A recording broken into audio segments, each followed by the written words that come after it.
One night a month, Kaylee knew she'd laugh, maybe get a little drunk, and fall in love with art all over again.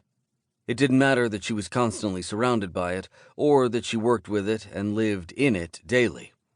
She knew she'd found her calling when she watched those who might not know art, or those who thought they were horrible at it, fall for art, stroke by stroke, sip by sip. So yes, her monthly fun evening of brushes with Lushes rejuvenated her, even if it might sound silly to anyone in the so-called upper crust of the art world. And didn't that just make her roll her eyes?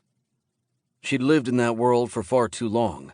The elegant suits and dresses, the perfectly coiffed hair, the lifted chins and lowered eyes. She'd had all of that. The money, the style, the levels of society, and the expectations. She'd been born into that, had been taught to thrive in it, but she had broken from it when she realized that she didn't like the Kaylee she'd become. Kaylee had run away from that life as soon as she was able to. She was still her mother's disappointment, but that was something she was used to. Her mom hadn't wanted her to be an artist, hadn't wanted her to do something that made her happy. Honestly, Kaylee wasn't sure if her mother wanted her to be truly happy in any sense of the word, because happiness wasn't a family name.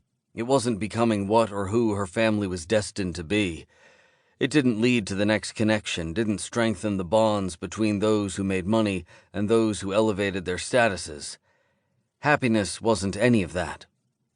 And being an artist, daring to explore creativity in anything other than a hobby, wasn't something Kaylee's mother could comprehend. Kaylee had fallen in love with the idea of art, had fallen for the idea of what art could be. It might not make sense to others, but it made sense to her. She usually threw the parts of herself that didn't make sense on canvas and prayed she could find a resolution. It didn't always work. One person in particular in her life, someone not her mother, never came out on the canvas the right way. But Kaylee was an artist, she was a believer, and she was free. What she loved most about it was that she could just be without thinking about what her mother might want her to be. And she didn't need to think about the expectations that she had clearly given up on long ago. Tonight, though, was not about memories. It was about making memories. Tonight, she would not think about her mother. She would not think about the life she'd left behind, and good riddance, thank you very much. She would not think about any of that. She would not think about her ex-husband. She would not think about the other men that her mother had wanted her to marry after that. She would not think about the list of eligible bachelors that her mother routinely sent to her.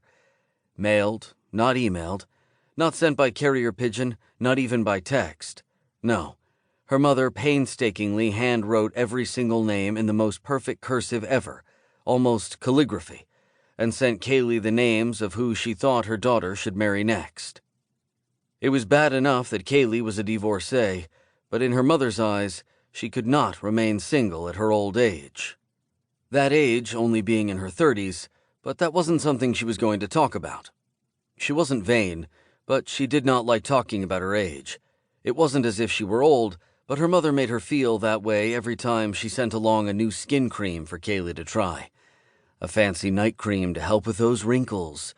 Wrinkles she wasn't sure existed yet, but they were waiting, lurking under the surface for her to stop paying attention.